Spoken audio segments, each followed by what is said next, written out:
everyone. Good evening. Thank you all for coming and attending the Champaign County History Museum's History Talk for the month of August.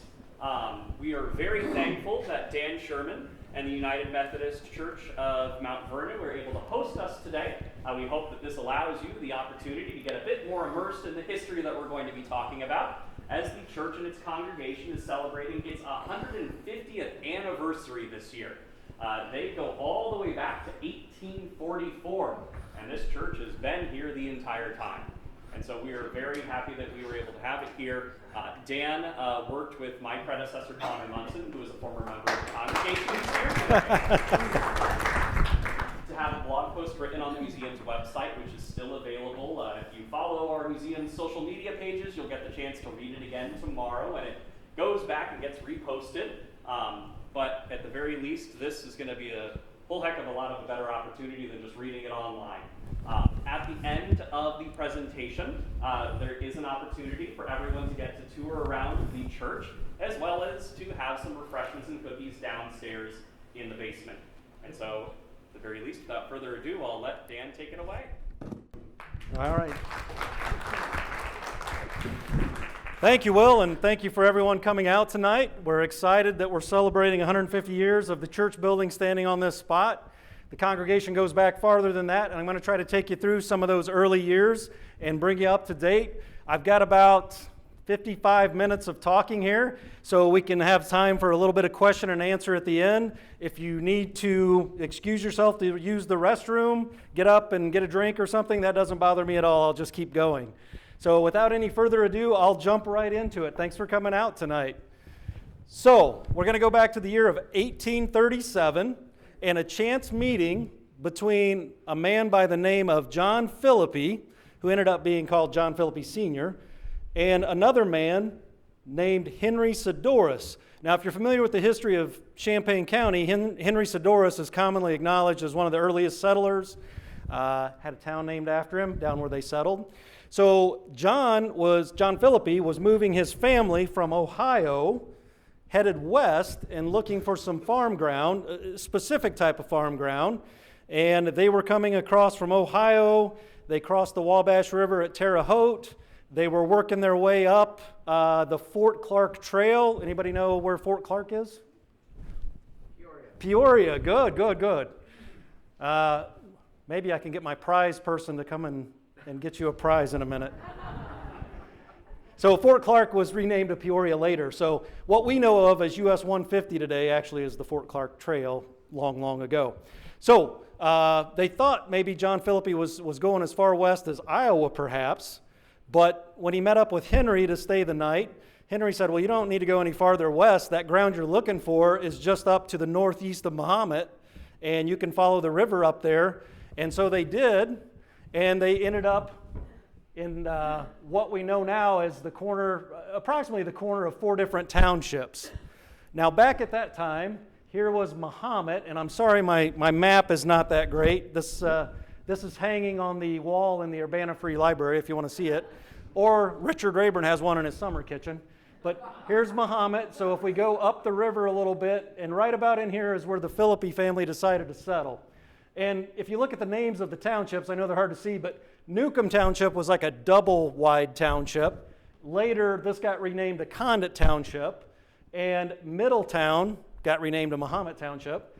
And then here, we have 2 townships stacked on top of one another. That was West Urbana. So that got divided into Champaign and eventually Hensley Township. So this is the area where John Philippi's family settled.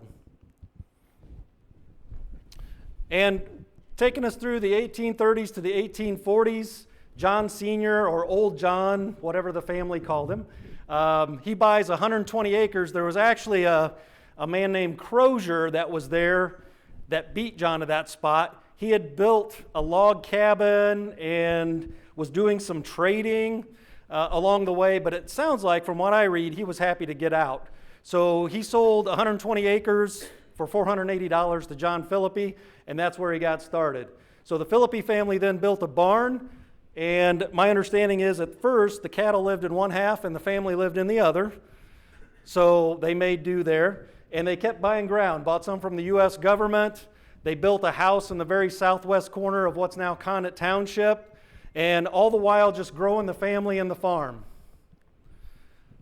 So again, here's reference to where they were located there at the corner of the 4 townships.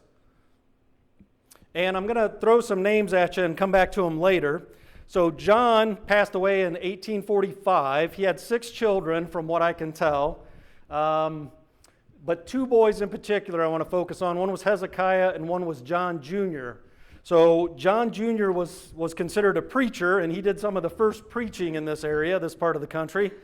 And he also had a son named D.A. Philippi, or Andrew Philippi, who later went on to marry Rachel Harris, and that Harris name, I'll come back to that. John Jr. on the other side, he had a daughter named Sarah, and she married a man named Wiley Buckle. So a little bit of genealogy, family history there, I'll come back to. So as time went by, the Philippi Empire, I'll say, got a little bigger, so they went from this small area in the red and expanded. This is a map from 1863, and I know it's hard to see, but the Philippines owned quite a bit of land. The Philippines and their relatives owned quite a bit of land that stretched out here. Now, if you're interested in some of this, I'm going to make this slide presentation available to Will, and then will you post that or put it on a video somehow? Yeah, so posted on our YouTube page and on the museum's website. Okay, so they're growing at this point, 1863. Then a house was built across the road in Hensley Township, and that was called Green Lawn. And I know that Andy lived there, but I don't know how many generations that goes back. Do you know, Andy? That's a Green Lawn? We know that Hezekiah and his wife lived in the cabin that was across the road from Green Lawn on the north side in Connet Township. Okay. I don't know. You say genealogy. Genealogy, I don't know. She's old enough to remember that. Uh-oh.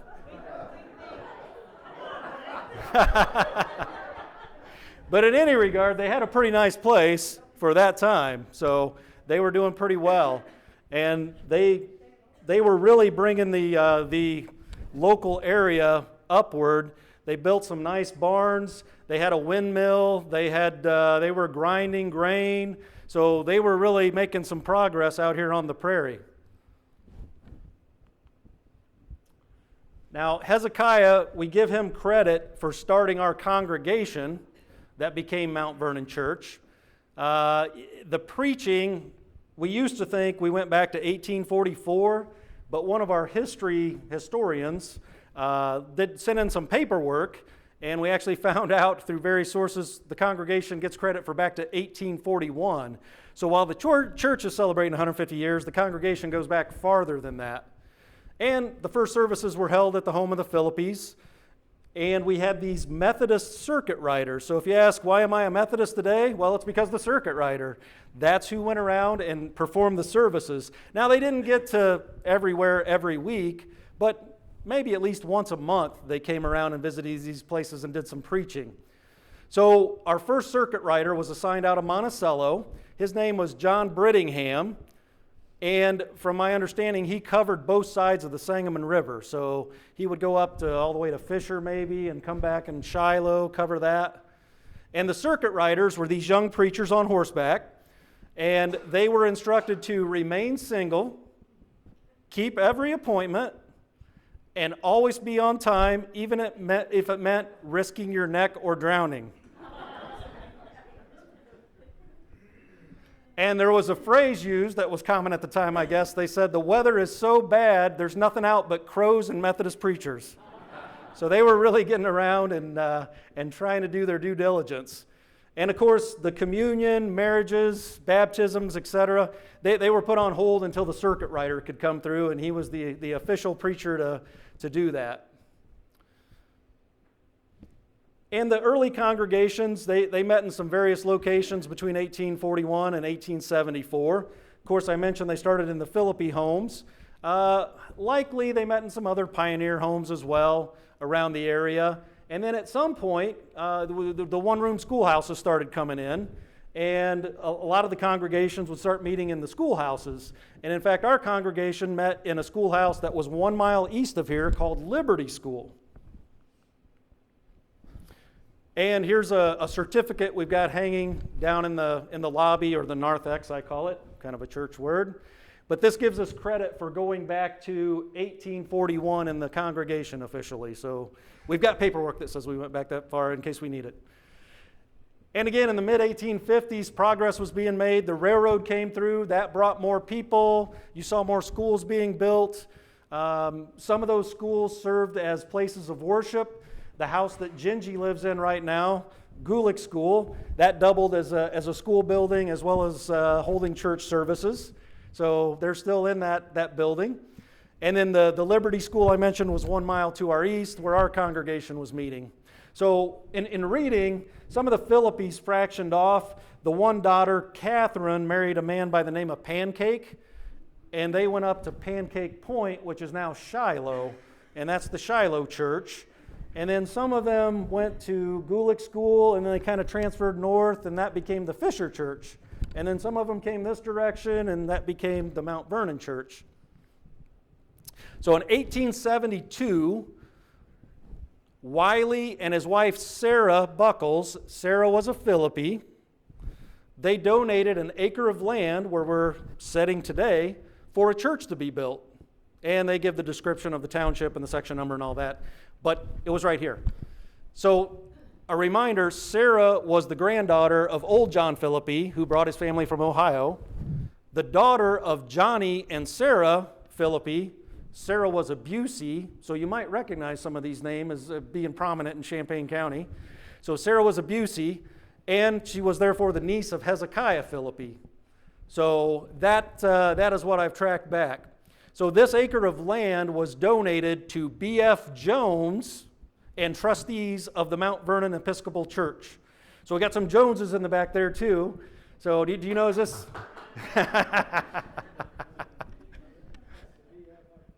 So just take credit. Just take credit. It's okay.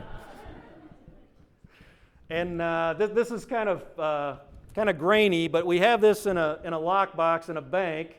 Here's a picture of it, and you can see this is the deed from Wiley Buckles and wife to B.F. Jones and other trustees and their successors. So that would be us, their successors. So and it's I found it peculiar here. It's dated 1874 at 1:30 o'clock.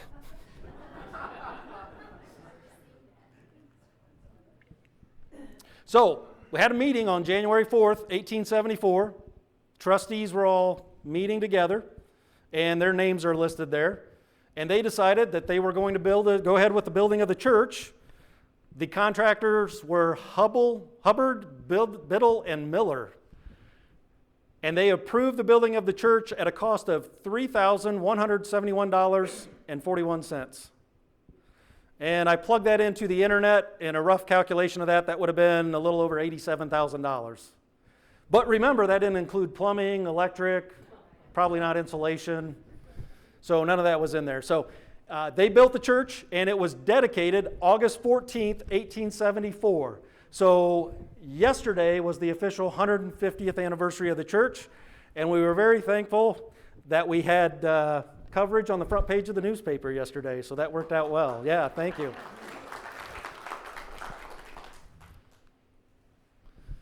So a lot of questions get asked, and I'm sure as pastors, you've heard this. Why the name Mount Vernon? That's very confusing. There's a town called Mount Vernon. So here's the best that I can find out.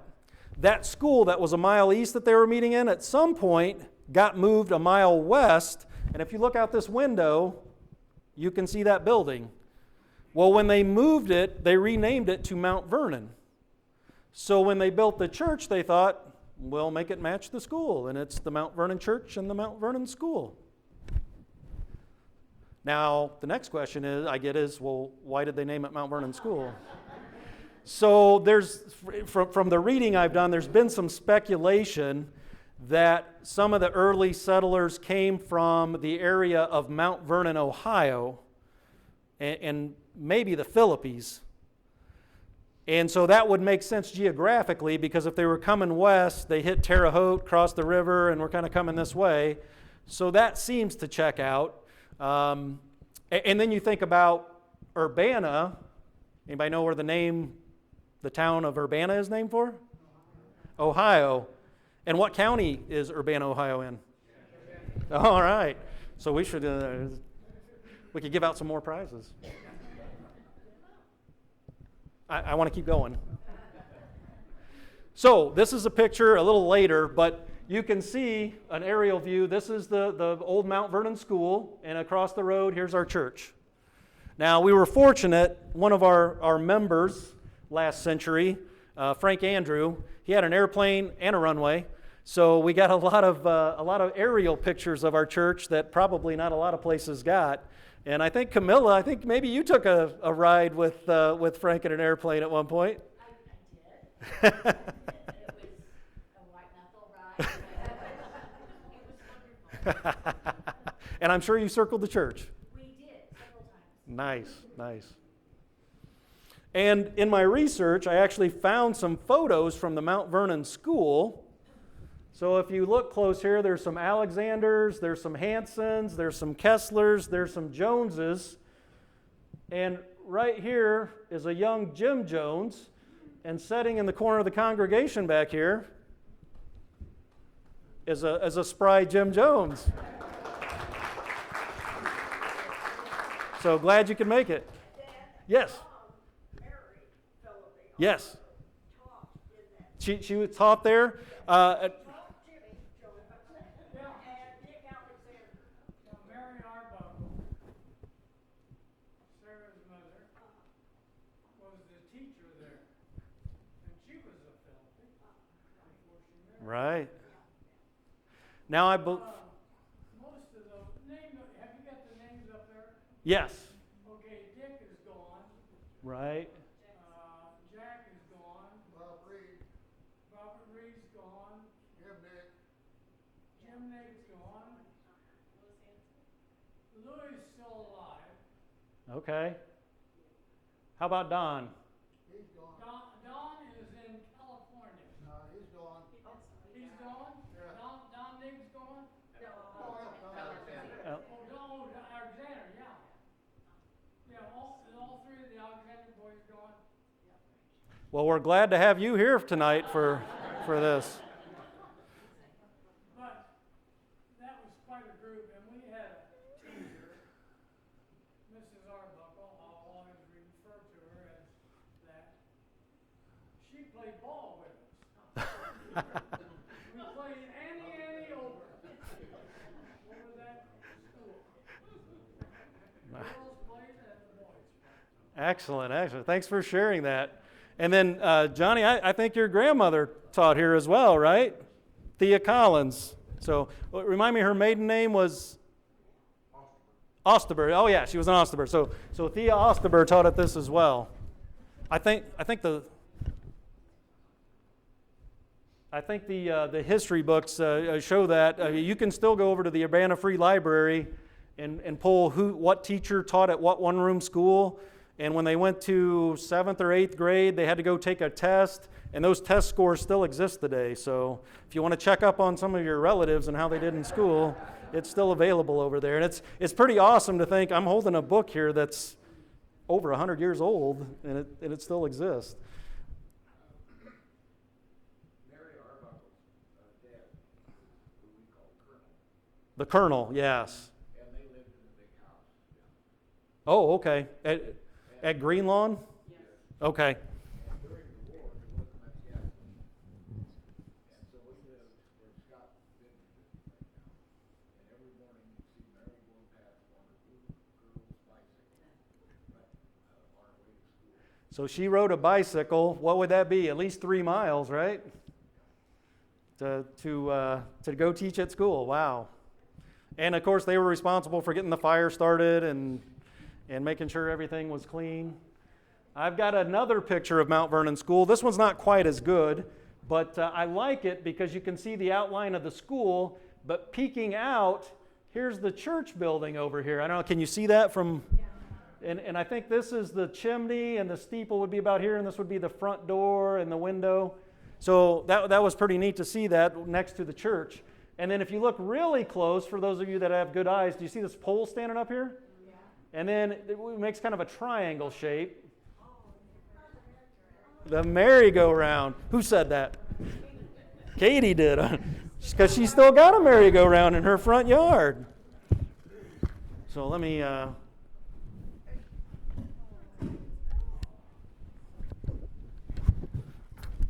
I'll give you one for knowing Fort Clark Road. So here's a little more modern picture of what's going on. In the schoolhouse, this would be the roof of the original schoolhouse. And of course, they've added on to it. So it's really, you can't see a whole lot of the original building from the outside. But let's move back across the road to the church now. And this is the earliest known photo we have of the church. We think it was taken in the 1890s. And I want to point out a few things about this that have maybe you don't notice, but there are 2 entry doors at the front of the church. Does anybody know why we had 2 doors? Women in one side, men in the other, and they sat on different sides of the church. So if we were 150 years ago, many of you would be in the wrong place. And if you look carefully, there's no spire on the church. So originally the church was not built with a spire, and so I'll come back to that a little bit later. And then there's a chimney just behind the belfry, and of course they had to heat the church, so that chimney came down, and probably about in the middle of that doorway there was a stove to heat the church. Do you remember that being here? No, that was... It had a furnace in it. Okay, by the time you were here, we had upgraded to a furnace, so okay. And so we were assigned a pastor. This was our first pastor after the circuit riders, Reverend Joseph Long. He served from 76 to 79, and we must have been kind of the kingpin of what was going on, because the Methodist preachers, still today, they get assigned multiple churches. So Pastor Rob serves us and Bellflower. But in our circuit, we got the Sunday morning service. And then other churches on the route were Rising Sun School, Dunham School, and then Beulah Chapel. And I believe Beulah Chapel was on 136 between Dewey and Rantoul, if I remember right, and later got moved towards Dewey. First wedding, congratulations to John and Harriet Crouch, married in 1877. Joseph Long officiating. First baptisms were all adults in July of 1880. And then our first organ, pump organ, because remember we didn't have electricity, it was donated by D.A. Philippi, or Andy, and his wife Rachel, who was a Harris. Now Rachel was the daughter of B.F. Harris. And if you know much about the history of Champaign County, B.F. probably was the largest cattle raiser in east central Illinois, maybe central Illinois, maybe all of Illinois, I don't know.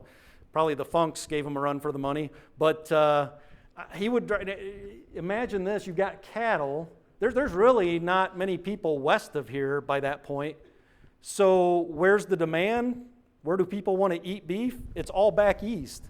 So these farmers would drive cattle back to Cincinnati, into Pennsylvania, multiple spots in Pennsylvania, and I think maybe he even did a run to New York.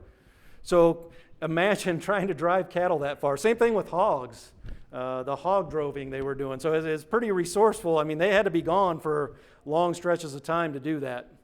There is a short autobiography by him. Is there? I've heard that. Yeah.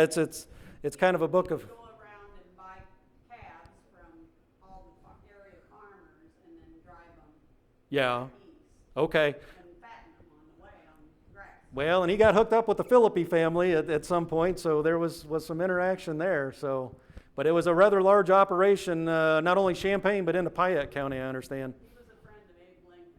Ah, nice. Dan, Yes. I have that original organ. It's in storage. It's too big for the house. right, and I've got a picture of it coming up here. I have a picture of Mom dressed in her garb, whatever you want to call it, playing that at the 100th year or so. Nice. I should have looked it up.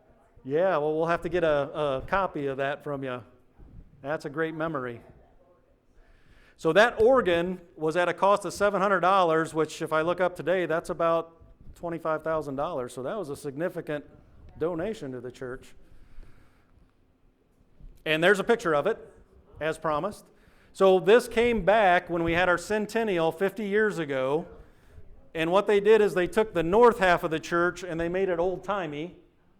And then the south half of the church was newer or more modern. So we had the electric organ over here. We had the pump organ over here. They actually brought back some of the old lamps. You can see a couple of them there on the organ. And so it was pretty unique to see. And people dressed like the 1800s. They sat on this side. So it was pretty clever. We didn't try to do that this time. And speaking of lighting the church, so originally they had those kerosene lamps, and then at one point we upgraded to acetylene gas lamps up in the ceiling. And then finally, when electricity came, we did a remodel and got to electric lights. So I'll get some more detail on that here in a few slides. But I want to recognize the women of the church. Of course, you know, they formally organized in 1904, and it was called the Ladies' Aid Organization. And so you can see the names of the people that started that and where they met. And then in 1940, it became the Women's Society of Christian Service, or WSCS, which my mother called it even after the name changed for a few decades. So it was WSCS. And then sometime around the early 70s, it got changed to the UMW, for United Methodist. Thank you, they're on me. And then in 2022, I believe, Katie, you can check me on this, it changed to the United Women of Faith. So UW, we still have a hard time with that one. We still might slip and say UMW, and everybody knows what we mean. So here's an old picture from 1944 where the WSCS is having a meeting. I don't have any names on this one, and I don't know the house it was taken at, but it was in the church records. And then for the youth, they had something called the Epworth League. And you know, school and church was about the only places the youth could get together, and some of them didn't go to school, so church was really the only place they could get together. So this is a picture from Children's Day in 1913.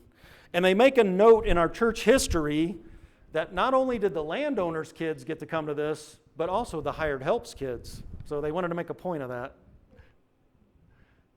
So we went from the Epworth League to the Methodist Youth Fellowship, MYF, Junior MYF if you were under 12, and then the United Methodist Youth Fellowship, UMYF. So I got to keep the acronym straight. So that gets us to the 1930s. Starting about the 30s, we have a little bit better history recorded for our church.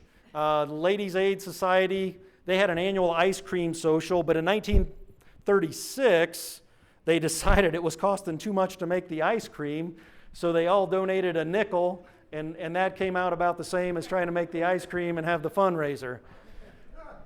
So these are just little tidbits I pulled out of the church history that I thought were kind of clever. Some of them I'll skip over, but 1936 is when we got electricity. So that was a pretty big deal. And in fact, I got a larger photo here. We'll look for, I don't know if you can see them, but cutting across here, you can see the electric wires in front of the church. We still had two entrances, so this was before the basement got put in. And you can see the spire has been added on top of the belfry. And there's the photo, the large photo from 1939. Going back to the steeple. So Richard may be able to tell the story better than I, because maybe he has secondhand information where I have thirdhand information. But the spire was added, and I believe George Cook and his son Ora, do I have that correct, Richard? Do you have the microphone? I am George Cook's great-granddaughter. Oh, welcome. My granddaughter. Okay. So you remember that? Any idea what year that would have been? That's before my time.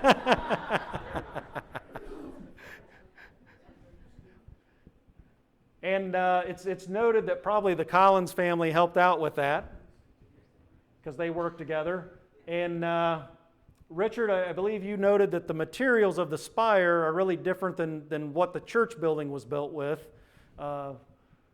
It's an octagonal shape. This is looking up from the bottom. If you went up in the belfry and looked up and you had a really good flashlight. So you can see here there's 8 2x4s that hold this up, and they are shaved down at the end where it gets to the point.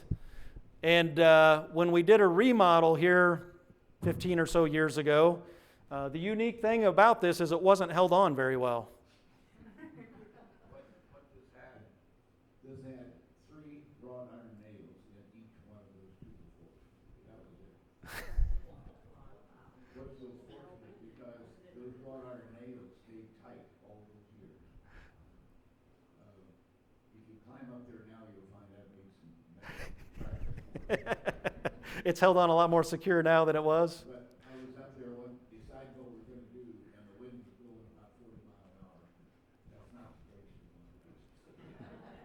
And- It sticks now, we think it will last. And to think of that spire up there for all those decades and how many high winds it must have withstood, it's... We didn't need our help. So the belfry originally, right here, had open louvers. And they had a galvanized pan and a drain system that was the original design that they thought would work okay for when the rain and the snow blew in. But also you got birds up there. We had some issues with raccoons, and it really wasn't working out well.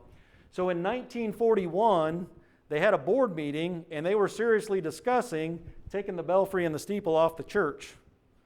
And after some discussion, it was decided that it really wouldn't look like Mount Vernon Church without the steeple on it. So we're very fortunate that they kept it there. We're glad they did.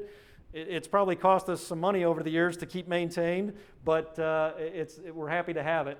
But their solution at the time was they boarded off the louvers and sealed them up.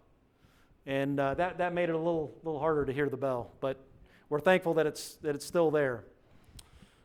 So moving ahead a little bit from 39 to 40, the basement project, we had a young preacher here by the name of Richard Muhlman, and you got to remember, this was the church right here where we're looking at. So you had Sunday school classes going on in that room behind Johnny back there. You had a Sunday school class up here. You had another adult Sunday school class. So they were on top of one another, and he said, we got to get some more space. So the church needed more room, and he thought the best way to do that was put a basement underneath of it. And a lot of people said, well, if you look around, this is pretty low ground. What about the flooding? Well, don't worry, we'll form a committee to study this. And so the committee thought, yeah, we can go ahead with it. And so we did. And the advantage of the basement underneath, it really helped out in the wintertime because there was a coal furnace down in the basement.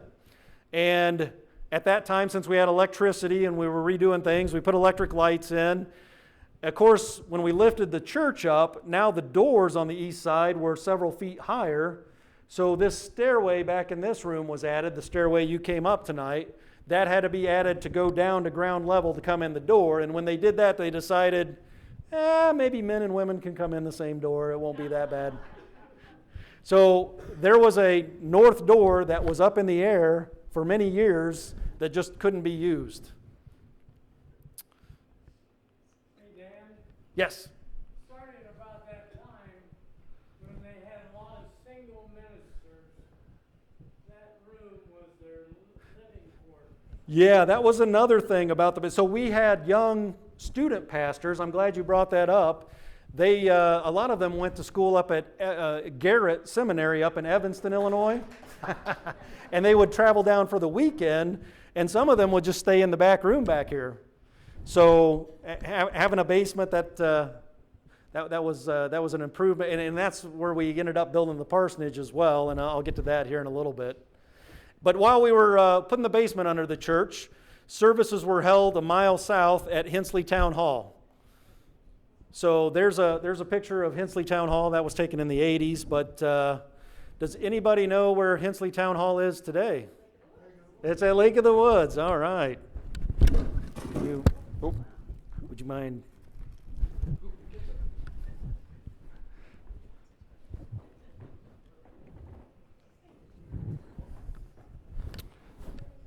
And then I want to talk about our bell. And from what I read, I don't know that the church originally had a bell. I think that was added later. And we're not ashamed to take some used stuff from some other churches either. So we purchased the bell from the Centerville Methodist Church. It's a 34-inch cast iron bell that weighs approximately 750 pounds, manufactured by the CS Bell Company in Hillsboro, Ohio. And the Ealer family was responsible for getting the bell up in the belfry. So, Chuck, I don't know if you've heard any stories about that. No, I just remember the stories about digging the basement. Yeah. Which must have been fairly unpleasant. Sounds like, and Richard mentioned at one point they had a lot of help trying to come over here to get the church lifted up, and maybe even some of the school kids that came over to help when they were doing that. Do you remember that? Oh, yeah. In fact, Chuck's grandfather, Walter, and his brother, John, who lived over on, they were what I would call the engineers for the basement, because Robert Reed and I came over from school without probably Mary knowing it, and we tripped one of the strings. Ooh. And Walter let us know where we belong. They were trying to figure out the drainage system probably and how level things were. And wow. So the Ealer family, it's noted that John Ealer headed up the installation of the bell. So imagine trying to lift a 750-pound bell up into the belfry. They used a block and tackle system and a hedge post up there, and that's what's noted in our history. And we believe that because that hedge post is still up there today. And there's a picture of the bell. Installation was completed in 1941. And I learned a little history about bells. I didn't realize this, but church bells are made different than school bells, different than fire bells. Our bell actually has two clappers in it. We only use one today, but I guess there's a second one for like a funeral toll that you can use, but we just use the one. And that rope is in the back of the church, so after the presentation, if anybody would like to go back and ring the bell, we'll get it out and let you pull on it and listen to it. So there's a picture of it. There's the hedge post. Oh, Camilla. Do you happen to know, I don't, but do you happen to know what the name of that bell is? All bells that were cast for churches were given a name. Oh, no, I have not seen that anywhere. The name is on right above the lip of the bell. It's cast into the bell. Okay. I'm not going to go up and find it. I'm just wondering. Do you remember seeing anything? The same company that made this bell made the one for the Penfield United Methodist Church. Oh, okay. There was an article in the newspaper about 4, 5, 6 years ago about it. Gotcha. Do you ring it? Yes, we still ring it regularly. The kids love to ring it, yeah. That's one of the fun things to do. And that the only thing that I looked, if I could find it, is OSL company, that's Ohio, we looked at it. But there's two clappers on there. One of those, when you pull the rope, the bell goes back and forth. And Right. The other one that was set up in there was just unused. And the only way to do that is to get a rapid manually. And I'm wondering, this was kind of a close community at that time. Maybe this was a fire Oh. or something. Hmm. It's made differently. Yeah. Yeah, but no, I don't know what if it's got a name on it or not.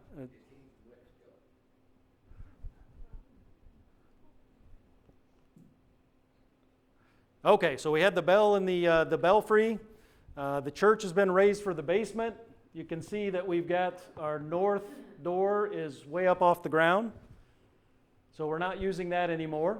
We put some runner rugs down the middle of the aisle and up at the front, so we still had wood floor where your feet are today, but we were running some rugs. And there were some improvements to the front. We enclosed the basement stairway, got a kitchen in 1946 with built-in cupboards, a sink and a gas stove.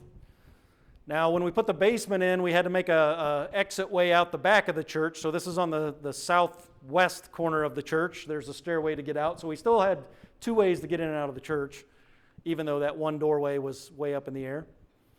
In 1949, we were preparing for the 75th anniversary of the church building.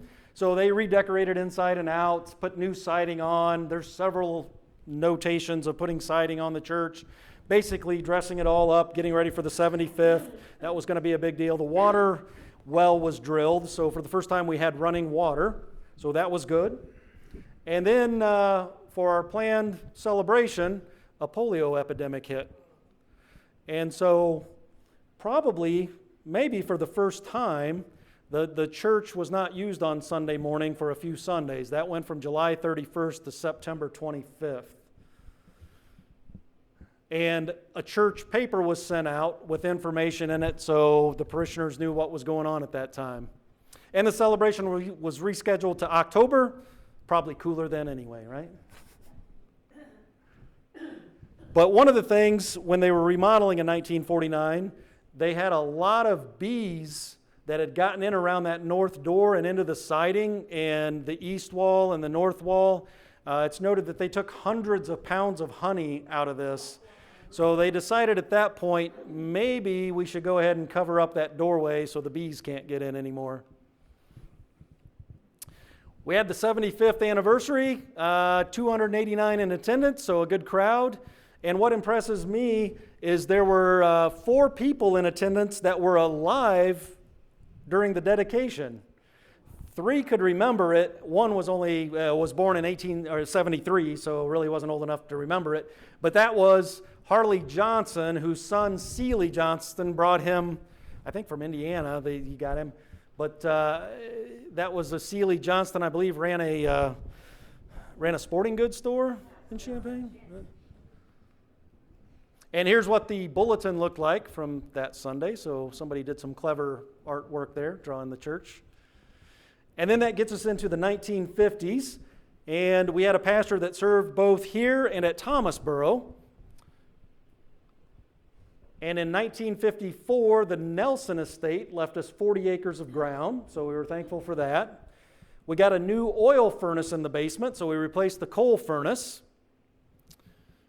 And because we didn't need the coal bin anymore in the corner of the basement, we reutilized that space as our first indoor restroom since we now had running water.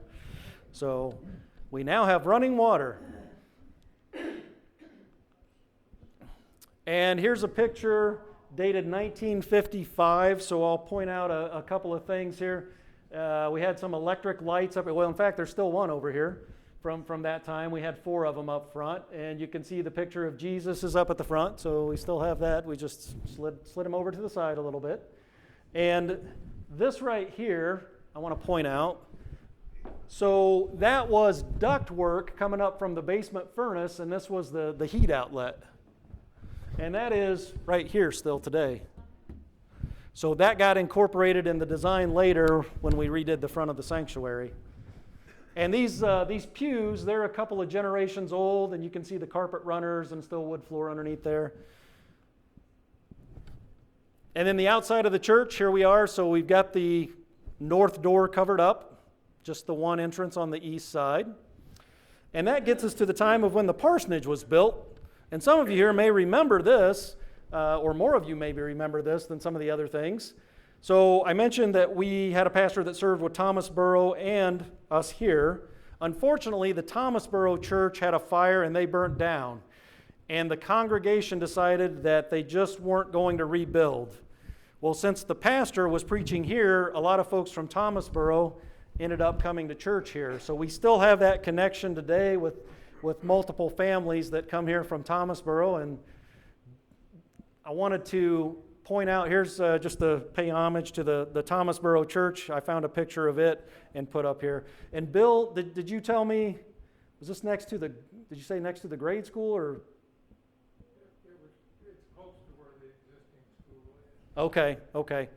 So thanks to our friends from the Thomasboro Church, we got the insurance money from the fire, and that was seed money to start a parsonage. Because again, the young preachers didn't like staying in the back of the church. And who did we choose to be the contractor of the parsonage? Philippi Brothers Construction. That name comes back again. So they supervised the work. Cornerstone was laid in 1955. I mentioned the pastors and them staying in the back of the church. Now here's one of our longtime members, Frank Andrew. He was in the newspaper, and you can see he's got a model of the church cut out, and here's a model of what the parsonage was going to be, and they're trying to figure out where they're going to put it on the property. So they had some planning to do there. And this is another aerial view of the church from 1954, before the parsonage was built.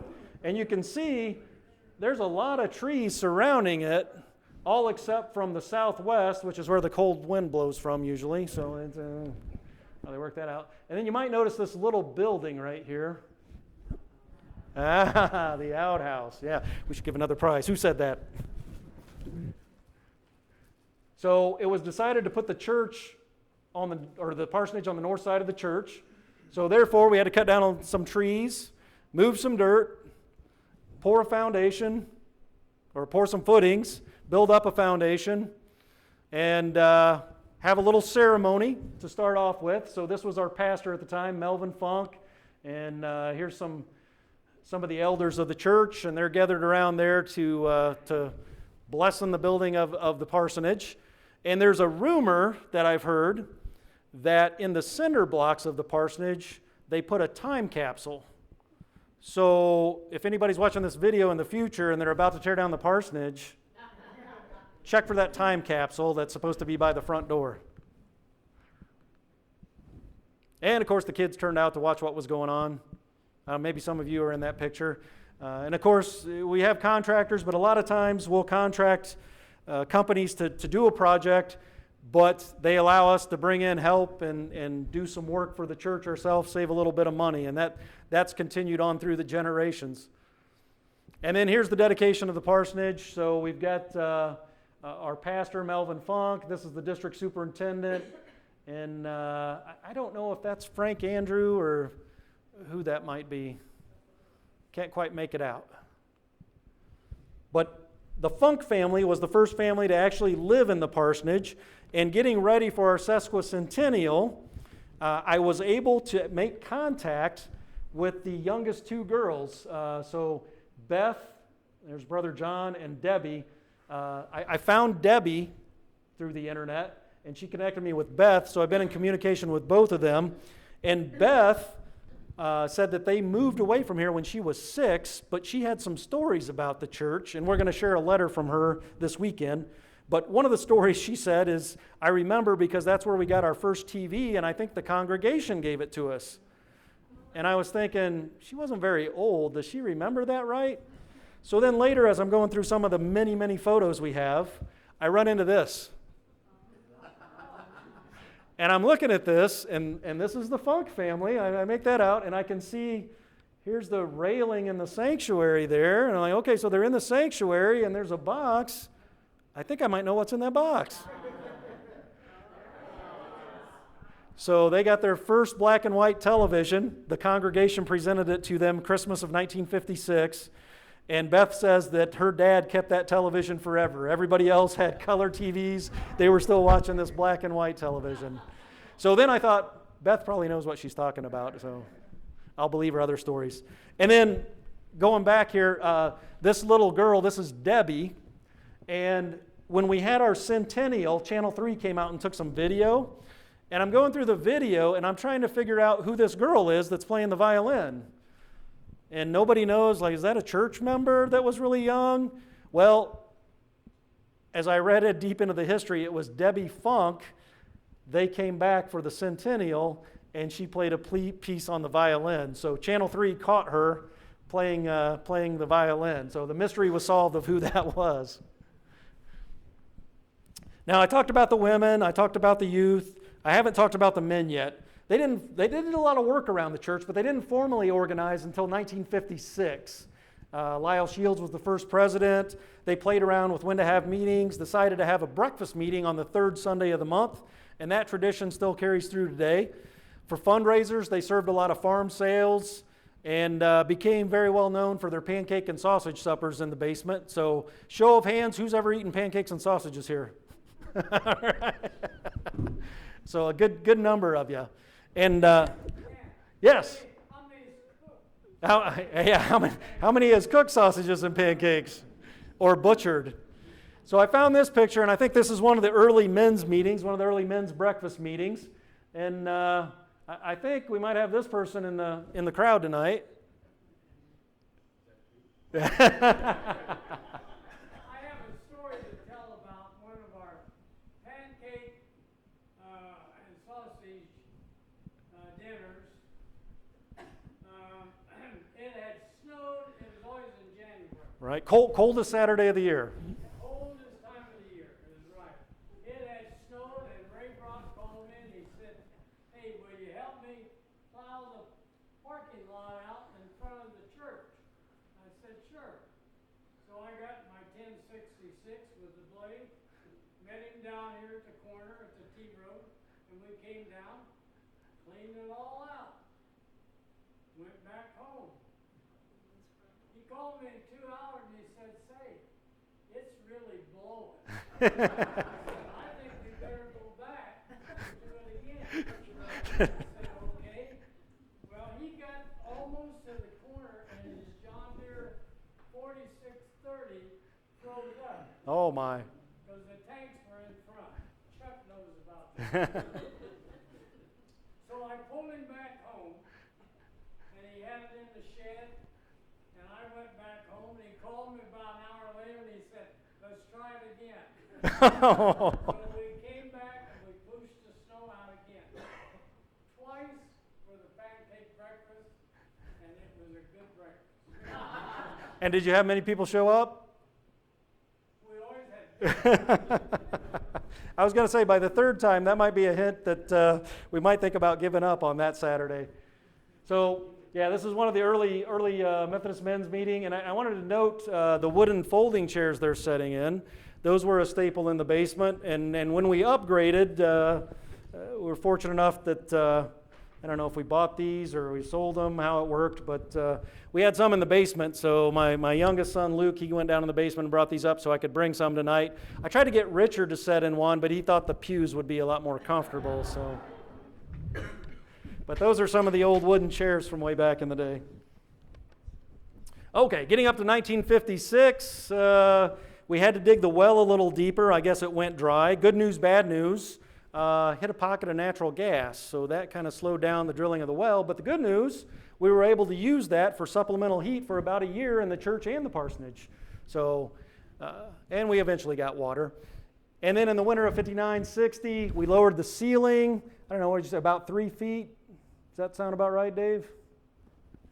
Yes. Because you can see between the... Yes, that's correct. And I think, if I remember right, the piping is still up there for those acetylene lights in between the two ceilings. So it's still up there today. And some of the old lamps that we used are still up there, historical value, I guess. We closed in the north door on the inside. Some of you have told me you remember seeing, if you go through behind where Johnny Collins is sitting, they still had the door on the inside. You could see it, even though it was closed up on the outside. So they closed that in. We turned that into an office. The Weber Street Church, again, we're not afraid to take used stuff from other churches. They got new pews, so they donated the old ones to us. And I think I think this one up here is one of those, actually, up in the corner. And there's one at the bottom of the stairs down in the narthex, too. And then about that time, Mount Vernon and Mayview were sharing a pastor. Here's another view of the front of the church with the kids having a program. I don't know what year this was, but I figured it was around about that time, so it's a good picture to throw in. Down in the basement, we were having big Sunday school classes. You may recognize some of the people in this picture. And again, I'll give this slide deck to Will so he can publish it, so he can look at it a little bit closer. I think maybe Bob, is that you? Deanna, is that? No. Okay. Is that you? This one? Oh, okay.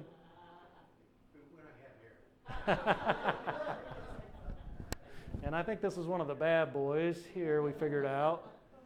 And some of the, I don't know, is that Dorothy Brock or Shirley Rayburn? Dorothy Brock, Thelma Neal maybe? So anyway, we can get into that deeper. And my view of the sanctuary, this is what it looked like in 1961. And I was going through some of the old pictures, I realized, wow, we had a lot of bulletin boards that were full of stuff.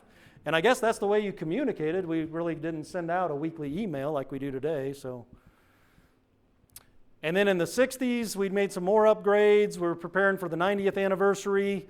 If anybody ever asked you this trivia question, did Mount Vernon ever have a bowling team? Yeah, started in 1964. And in 1967, we did some more improvements. These memorial plaques over here on the south wall were started. We started with one, and every member that passes away gets their name etched in a plate up there so we can keep track of all of our former members who have gone before us. Now, this is the sanctuary in 1963. These are the newer pews, or like this one up here, that's one of those. And then we had the docile curtain added in, I believe it was 1960. So the front of the church had a little bit different look. And there's a view of the memorial plaques, but you can just turn your head and look at them. In 1968, the women's group had their first rummage sale. Now, show of hands, who has been to a rummage sale in the church basement? All right. So these went on for many, many years, very popular. The men's group in 1969 had their first fundraiser of a ham and bean supper, and that was the forerunner to the pancake and sausage supper. Bowling team didn't last all that long, it got dissolved. But here's a picture of one of the rummage sales going on. So there were just tables piled up with clothes and housewares. And I remember over here on the south side, that's where the toys were, so I remember that. I think this is Mary Arbuckle here, maybe, and Inez Ruth Trotter. So they're hard at it there at the rummage sale. And I think we had better attendance on the Sundays before the rummage sales because the church people wanted a chance to kind of rummage through but before it went on sale, the pre-rummage sale, if you will.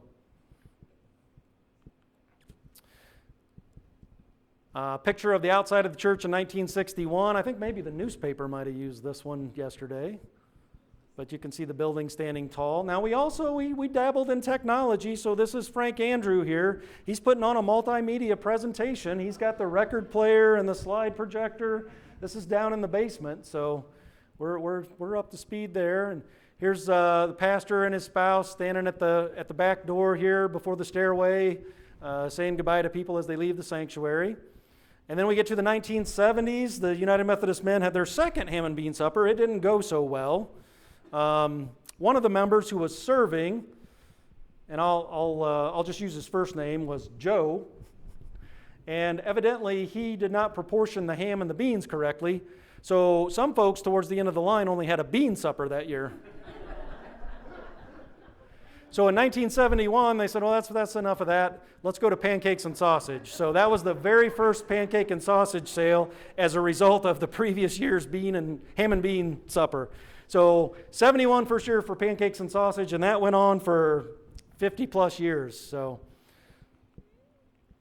and there's some cooks there. I recognize the one.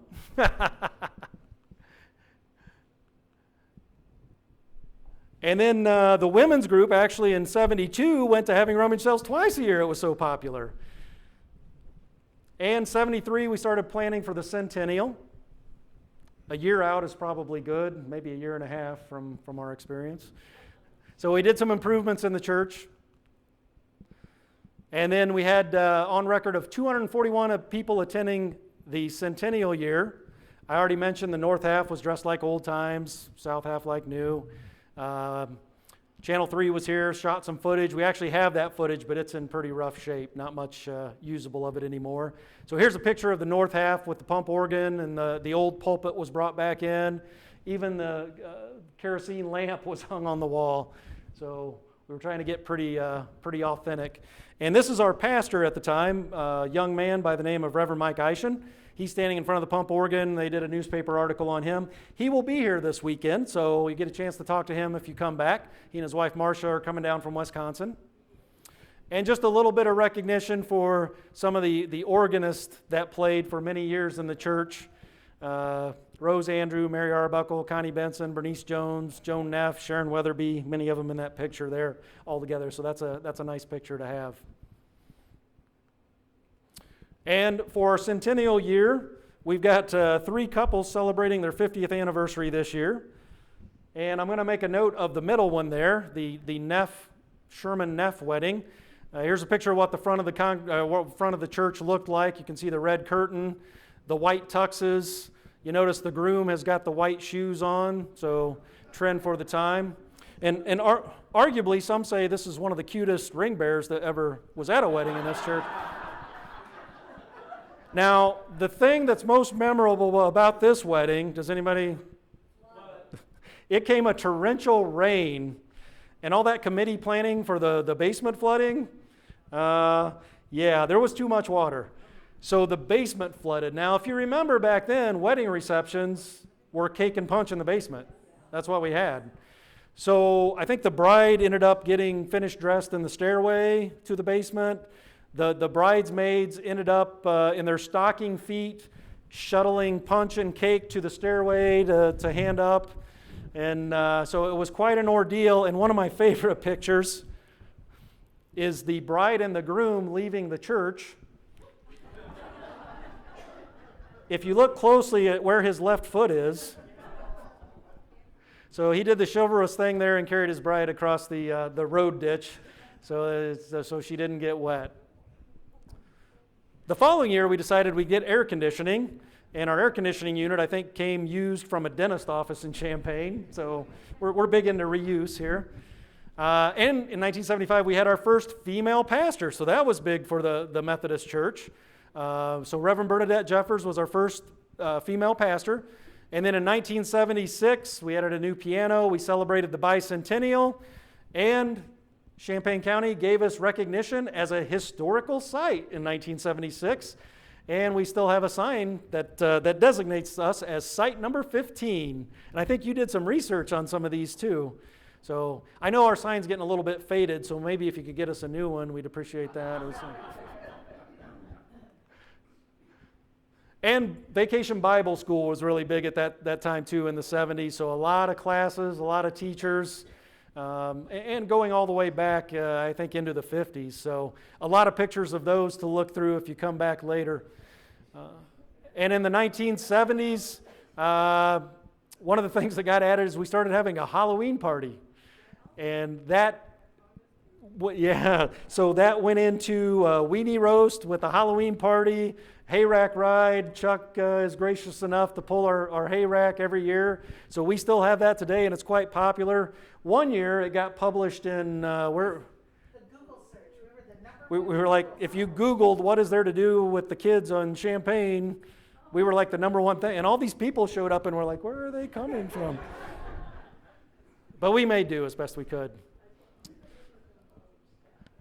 81, 82, we added on to the back of the church. We actually put in for some restrooms back there.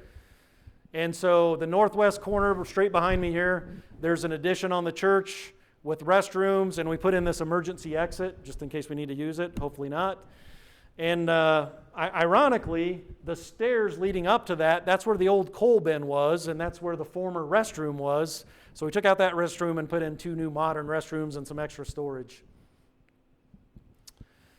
1984, of note, bicentennial of Methodism. We got a copy machine, so we didn't have those mimeographs anymore. And a record, the first minister to give birth while serving at the church.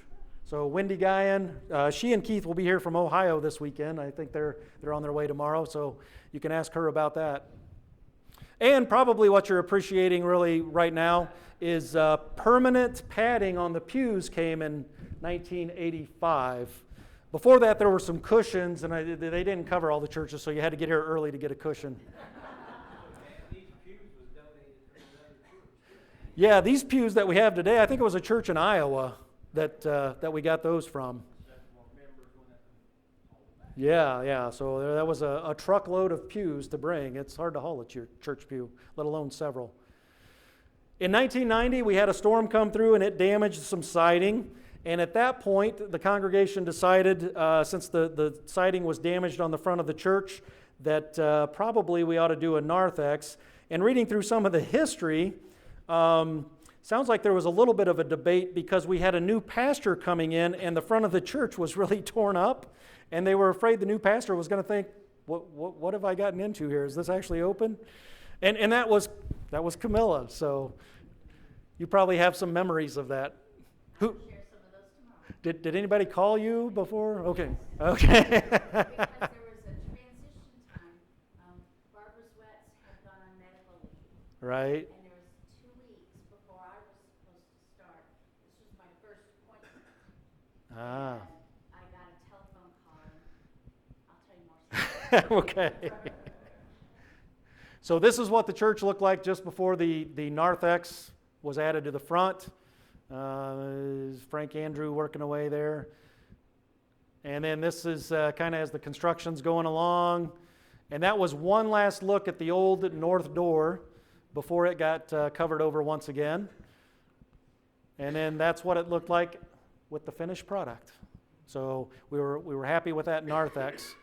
And then also that year, there's a cross, ironically, behind the screen where I'm showing you the picture of the cross is a cross. And that was made out of 100-year-old white oak that came from the Philippi farm. And I think I've got in here, made by Matt Philippi. So this wooden cross up here still carries on the Philippi tradition of the family that started the church. They would have called him Jude. Jude? Jude. Okay. Oh, Junior. Okay. That cross was made by Junior, me and my dad, and Chuck Arbuckle. And it matches the one in the narthex. Same shape, same size. Yes, Camilla. The stained glass window in the narthex was not in the original plan. But Ray Brock had an idea, and he really felt strongly about having a window. He came to me with designs and all, and he said, "Can we put this in?" I said, "Fine with me." So that's how that. Okay, I think I got a picture of that coming up, but it's a few slides away. Serving the Andersons' 25th dinner. So after we put the narthex on, I guess it was found out that doing that much improvement to the building, we were supposed to put in a handicap restroom. So then we had to go back and do an addition to the annex, I'll call it. So we punched out the narthex, which really didn't help the symmetry of the church, but we added a restroom and a nursery and a janitor's closet. So we did get some more usable space out of it. And so there's what it looks like today with the narthex and the addition and the parsonage. So you can see that. And then here's this, Dave, this might be you putting in some sidewalks. And Johnny Collins is there. yeah, so in 1999 we redid the sanctuary. So this picture is what it looks like with all the carpet torn out, and you can see they're putting in the front that we see today. And here's a comparison of before and after, if you will. And there's that stained glass you were talking about that's in the narthex. So we've had some stained glass added over the years. This one's in memory of Gloria Rayburn in the stairway and some additional. And I've got these stained glass up at the front. If you're interested, we know the story of what the symbols mean, and I can help hook you up with that as well. And so the congregation became very active in the teens. And here we are at the crop walk at the Lake of the Woods. We peaked our attendance in the 20 teens. Choir was active. And then in 2011, we had another storm. And that ended up being a bigger renovation project than what was expected. And essentially, the wooden siding on the church, we couldn't nail new siding to anymore. So all the wood siding had to be ripped off. In the process, we found out the steeple wasn't as in good a shape as we thought it was. So that turned into quite a project. And here you can see the boom lift working on the steeple. And here's some crew that was there. So we work with the contractors, and again, people of the church are coming out. In this case, they're coming out at night, cleaning up what the contractors mess made, etc. And a couple cool things about this picture. This little guy right here is Noah Arbuckle. And let me see if I can get this. So this would be great, great, great, great, great grandson of John Philippi Sr. So still connected. Did I get enough? 5 greats? 5 greats. I think that's right. So he and his dad Johnny were in there helping out. And some of you from the museum might recognize this guy. So Connor's with us here tonight too. And one of the scary, well, first of all, Katie Stout reminded me, is there anybody here from OSHA? So a beautiful picture, but a very scary one when you think about it. This is Richard Rayburn up at the top of that steeple, attaching a lightning rod to the cross. And if you notice, he's not quite tall enough, so what does he do? But some great pictures came out of that. Here's Aaron Weckhorse. That's a favorite picture too. I like that one. And so in recognition, Richard did a lot of work, and I really appreciate the way he cleaned up the belfry. It got cleaned and painted inside. He painted the bell. And so here's a picture of Richard and his late wife Gloria. They did get up to the belfry and got their picture taken. So we appreciate that work very much. You and Dave both did a lot of work for that renovation in 2011, so thank you.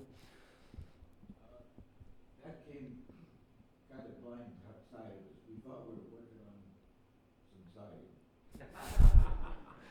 We ended up, and the total cost was 1.5 times the entire budget. We never had a fundraiser. We just told everybody what we were working on. When we got done, the money was there. And that's a pretty amazing thing about this church for the last several decades is we don't have to have commitments. It just the money is there to help make the church go. So we're very fortunate to have that. After the renovation got done, we got an award from PACA, the Preservation and Conservation Association. And Richard, you got to speak at a meeting for that and present some information. So that award hangs down in the narthex. And then after the 2011 remodel, we thought, boy, we're good for maybe a couple generations. And what comes along? Another basement flood. Oh, excuse me, I'm supposed to call it a sump pump failure, I believe. Is that? And so that did some damage downstairs. But every time you have something like this, you can look at it as an opportunity. So if you go down to the kitchen today, it's upgraded with industrial stainless steel cabinets. Here's Dave Weckhorse doing an interview with Channel 3 about the renovations. So he got to be on TV. And then also, we had a pastor here, Megan Thompson, and she said, I want to start a blessing of the tractors. So in 2017, we had our first blessing of the tractors. And every pastor since then has upheld that tradition, so that's kind of a cool thing. Blessing of the tractors and the seeds. So catch up with us in March. We'll have a blessing of the tractors.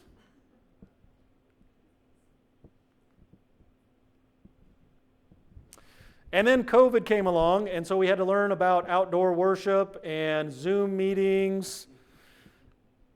And when we did get to come back to worship, social distancing. So I think our last service was on February 16th of 2020, and then we shut down until Pastor Rob had the first indoor service in July. So there we were, social distance. And for the first time in the 147-year history of the church, we broadcast a worship service out over the internet. So you adapt and you make do.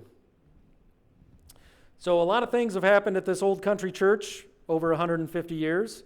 We're very thankful that you could be here tonight. Hope you enjoyed the presentation. And I just want to give a little recognition to the former historians. Dorothy Brock sure did a lot of with the history, wrote a book. Phil Francis took that and ran with it. And then in 2011, 2012, Richard Rayburn wrote another supplement about the restoration, and Lynn Weckhorst helped him out. So we're very thankful. Unfortunately, Phil Francis passed away just after Memorial Day. We were fortunate enough, the praise band went down to the nursing home and played for him, and he passed away just, 2 or 3 days later? So thanks to Phil, we have these updated history books, and he did a lot. So part of this too, if you're willing to stick around, you feel free to take a tour of the church. Any door that's open, stick your head in, look around. And you may find Lynn did sometimes I have ideas and then I need people to carry them out, and Lynn is one of those people that carries out the idea. But this funny symbol here is a QR code, and if you hold your smartphone up to it, you can practice if you want, but if you point your smartphone camera at that and give it a second, there'll be a little button that comes up that says Tiny URL, and if you hit that, you're going to be taken to a story and a lot of pictures about whatever this poster's talking about. So feel free to find those around the church and look at them as well. And I guess this gets us to the portion, if there's any questions and answers. I don't know how many I can answer, but feel free to throw some our way. Yes, Camilla. I can tell one story talking about the basement flooding. The basement flooded in the parsonage within the first 6 months when we were there. Nothing flooded over here. Oh, wow. But it flooded over there, and it was like a Friday night, and trying to find a sump pump to rent. It was deep. It was almost knee deep. Wow. And it happened in a period of just a couple of hours. So I was on the phone to Chuck Arbuckle saying, what am I supposed to do? Called Bill Francis. I was calling just about any of the guys I could think of. Do you have a sump pump? We've got a real problem here. Yeah. And it eventually, got cleaned up. But the church didn't get Wow. So the trustees have worked very hard on the basement flooding, and we have redundant sump pumps on different circuits. We have a standby generator that kicks on if the power should go out. We have, I think, a couple of people get a phone call if the water gets too high. So, but if it rains too hard, yeah, stay out of the basement. Yeah, we were on our own. Anybody else? So was there ever any discussion or any plan of trying to have a cemetery attached to the church? Not that I've read in the church history, although I think Chuck has made a couple comments about that, maybe at times, but no, I've not seen like other churches have cemeteries behind them. I've not seen that, no. There was a discussion once at one of the meetings when I was here, 1992, and it was discovered that all of the legal paperwork that had to be done to have a cemetery was just almost exclusionary to trying to, Okay. and how much land had to be set aside for it, And held in perpetuity, and I'm sure accounts set up to maintain it. right. So I guess that kind of answers the question. Yeah, it was discussed, but it Right. never got out of committee. And there are some cemeteries not too far away, just a little over a couple of miles straight west. There's the Fisher Cemetery where A.P. Hensley's buried, that the township's named after. And then there was a church to our northeast, about a mile and a half, a Lutheran church, I believe. They had a cemetery behind there. So there, and then to our north, there's another cemetery. So there were cemeteries in the area. And the Philippi family, actually, they have a cemetery named after them. So I suppose that alleviated some of the need for a cemetery at the church too. Except the Philippines all moved to Urbana. A lot of them, yeah, and they're some of them, many of them buried over there, right? Yeah, all of them. And I think John Sr., is he around Muhammad, I think I saw? So, but after that, it seems like a lot of them were buried in Urbana. The Andy Philippines and has ties are all. Okay. Just a show of hands, how many people related to the Philippi family are here tonight? So quite a few. All right, well, thanks for coming out. Except one from the other side, on John's side. Yes. Couldn't be one. mother was a Philippine, his father was a Philippine. So we were each half Philippine, I think. I got out of the Philippines, I guess, 'cause my name was. So we had to designate the Hezekiah versus the Johnny Philippi or John Jr. side. Was that? Yes. Dan, small communities, rural areas are having tremendous amount of trouble maintaining the church, basically because of the young people. Right. For example, the church we've been going to is 175 years. Yes. Convened, and we built one small one. Yes. Right. We So- used to have, when our boys were there in the early 70s, we had 25 kids in the boys' Sunday school class. So what's your vision for the future? How are you going to keep this going? Well, we are very fortunate, and one of the things we learned many years ago is that child that's making noise in the pew, that is the canary in the coal mine. When you stop hearing that, you've got problems. And so we've kind of adopted that, and we very much, in fact, if you came to one of our worship services, it would not be uncommon that 25% of the people here are under the age of 20. And that's a pretty amazing stat for what's going on in churches today. And a lot of it has to do with, we have Tracy Balin does a lot of work with the kids and does promotional stuff and fun. And of course, you need a pastor at the top that promotes that, encourages that, doesn't mind the kids being a little bit noisy in the pew and maybe making a little bit of a mess. So we're very thankful that Pastor Rob does a good job with them, even encourages them to be a part of the service, so much so that we do a little noisy offering where the kids go around with buckets and collect coins. And he even allows some of the middle-aged kids to help with communion service, which is, I think, probably surprised you that they were willing to volunteer to do that. But some of them need their parents' help, but they're willing to step up and contribute and be a part of the service. And I think that's a really big component of what makes them want to come each Sunday. And sometimes we have families that, I'll be honest, the parents maybe don't want to come, but the kids force them to because they like coming here and they have a fun experience. So, yeah, thank you. So hopefully we can keep it going for another 150 years. I probably won't be here presenting, but you'll have a videotape of me. But I appreciate it. We went a little bit long, but I hope it wasn't too boring for you. Maybe the padded cushions helped. And feel free, we'll be around here for a while to answer questions. If you see somebody in a blue t-shirt, ask them questions, or look for the posters up there. We've got some cookies and coffee. I hope it's decaf down in the basement. So feel free to wander around, look around, and tell some stories and have some conversation. So thank you all for coming out tonight, and I'll let Will close it up here.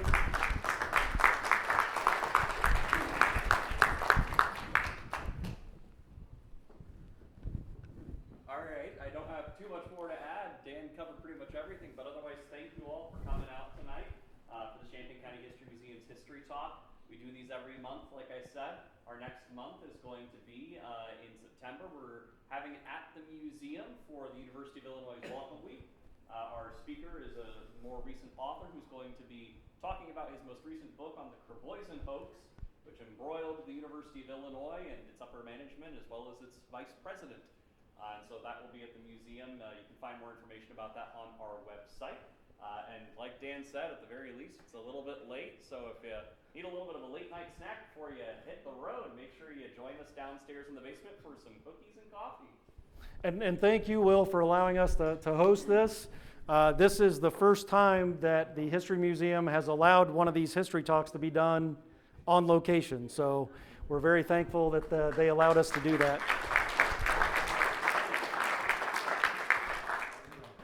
The only other thing I can add is the museum does have our annual fundraiser tomorrow night. If you want to try your hand at some trivia along with us, you can join us at Jupiter's at the Crossing at 6:30 p.m.